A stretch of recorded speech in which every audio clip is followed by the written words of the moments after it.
dos produtos que mais vendem durante o ano inteiro é o bolo caseiro. E no vídeo de hoje eu vou te ensinar uma versão de um caseirinho gourmet mesclado que, além de super fácil, ele fica com um visual super apetitoso.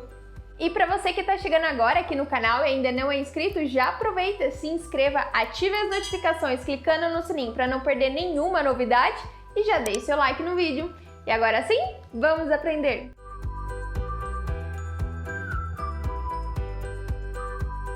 Lembrando que a receita completa também estará disponível aqui embaixo na descrição. Então, para isso, é só você clicar nessa seta aqui no cantinho do lado do título do vídeo. Eu vou começar aqui pela massa, então no liquidificador eu coloco 4 ovos, 1 xícara de chá de leite integral, lembrando que eu estou usando a xícara padrão, aquela de 240 ml. 3/4 de xícara de óleo de soja, pode ser o de milho, de canola ou girassol. E 2 xícaras de chá de açúcar.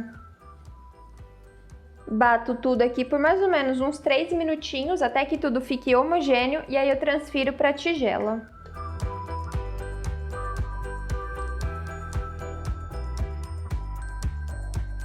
Transfiro a minha batida aqui para a tigela e acrescento 3 xícaras de chá de farinha de trigo peneirada.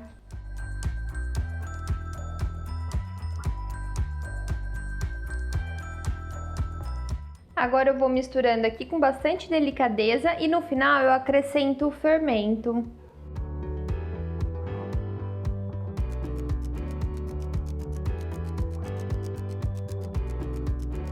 Que aqui eu coloco 1 colher de sopa.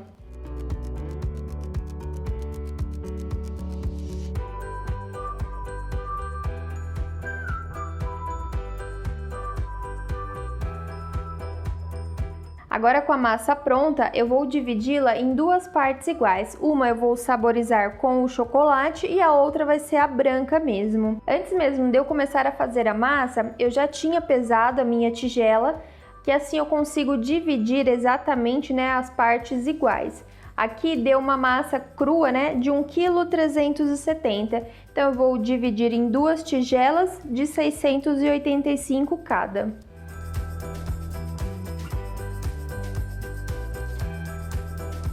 Eu acabei colocando um pouquinho mais porque essa vai ser a base branca. E como eu vou acrescentar um peso na de chocolate, então assim já fica equilibrado. Aqui eu tenho 1 colher de chá de cacau em pó, que eu vou colocar mais ou menos 2 ou 3 colheres de sopa de água quente para dissolver esse pozinho, porque o cacau ou às vezes o chocolate em pó, ele acaba ficando com gruminhos que depois acaba ficando difícil, né, de dissolver na massa pronta. Então não tem problema essa quantidade de água que a gente coloca mais, porque é uma quantidade pequena e acaba ficando equilibrado, já que é um seco que vai entrar numa massa que já está pronta, então assim fica tudo certo, não fica empelotada e ela dissolve bem. Agora eu coloco essa misturinha de cacau aqui na massa e só misturo. Caso você queira usar o chocolate em pó aqui no lugar do cacau para fazer essa mistura, também pode. Só que aí eu recomendo que você use o dobro da quantidade, porque o chocolate em pó, ele é um pouquinho mais fraco no sabor e também na cor.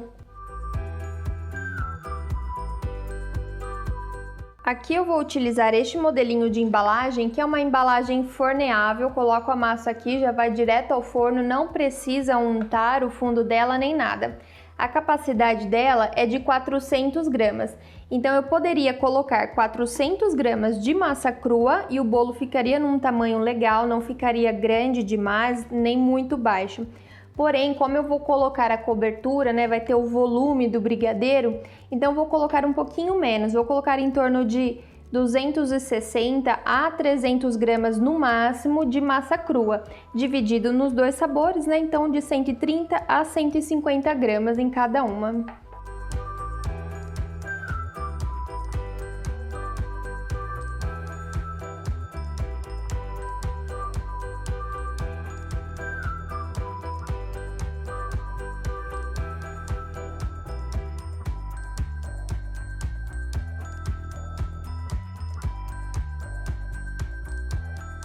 Agora eu levo para o forno, que já está pré-aquecido a 180 graus, vai ficar ali em torno de 35 minutos, mais ou menos, ou até que quando eu fizer o teste do palito, espetando no centro da massa e o palito sair seco, significa que o bolo já está pronto e é só tirar.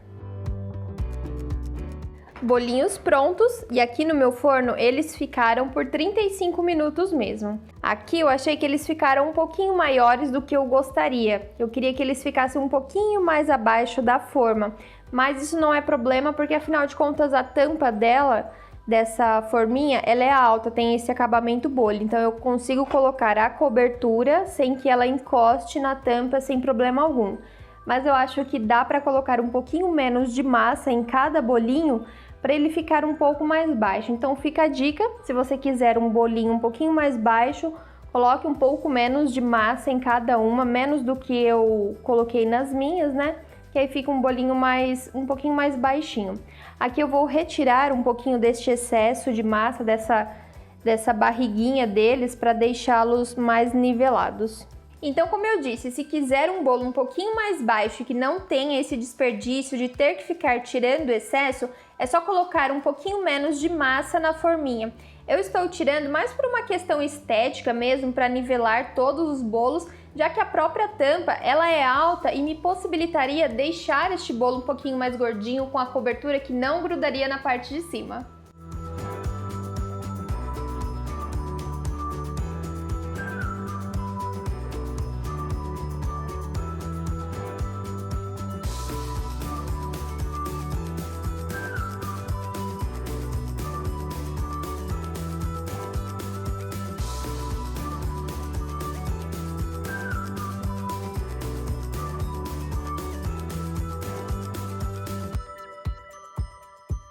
Para cobertura, eu vou fazer brigadeiro de leite ninho, né, ou brigadeiro branco e o brigadeiro preto.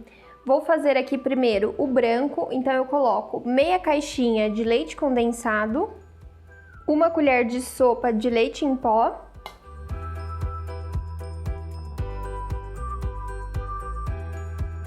vou colocar uma caixinha de creme de leite. Como é uma cobertura de bolo caseiro, então eu estou fazendo numa proporção diferente de recheio, que quando é o recheio geralmente é um leite condensado para um creme de leite. Aqui eu estou usando meia embalagem de leite condensado para uma de creme de leite. Assim ele fica um pouco mais suave, menos doce.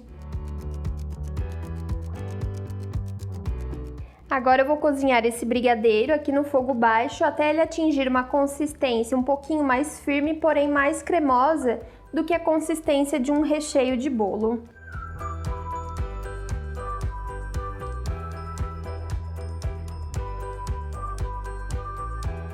Brigadeiro pronto, um ponto um pouquinho mais cremoso, e agora eu já tiro ele aqui da panela quente e transfiro para um outro recipiente. Agora, para o brigadeiro de chocolate, vou utilizar as mesmas medidas de leite condensado. E no lugar do leite em pó, eu vou colocar o chocolate em pó 50%. E agora o creme de leite, mesma quantidade também.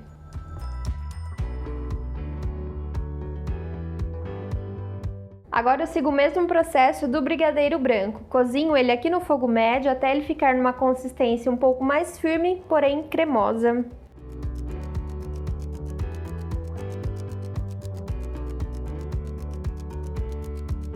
Brigadeiro pronto, já tiro direto aqui da panela para um outro recipiente para ele esfriar e já posso aplicar no bolinho. Com o brigadeiro já frio, coloquei eles aqui no saco de confeitar, não precisa utilizar o bico, só cortar a ponta e aí aplica a decoração por cima do bolinho.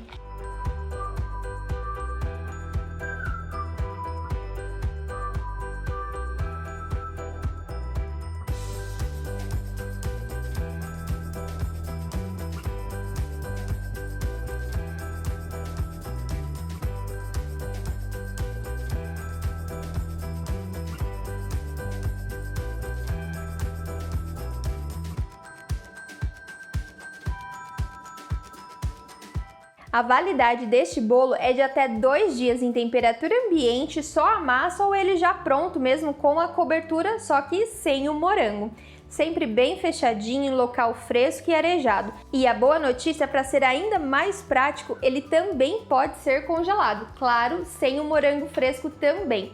Ele é válido por até 30 dias, só a massa, só o bolinho pronto assado, ou ele pronto já com a cobertura também. E na hora de consumir, é só descer do freezer ou do congelador para temperatura ambiente em torno de 2h30 a 3 horas, ele já descongelou e você já pode consumir. Ou se você quiser que esse processo seja ainda mais rápido, é só tirar a tampinha da embalagem e levar o bolinho no micro-ondas. 1 minuto, 1 minuto e meio, ele já descongela e fica super delicioso, como se estivesse saído do forno naquela hora. E se você gostou desse vídeo, não esquece de já compartilhar com aquela pessoa que você sabe que ama um bolinho caseiro. Aqui na tela eu separei mais algumas receitas que eu tenho certeza que você vai gostar. A gente se encontra aqui numa próxima, toda terça, quinta e sábado, sempre às 20 horas com vídeos novos. E eu vou ficando nessa, tchau, tchau!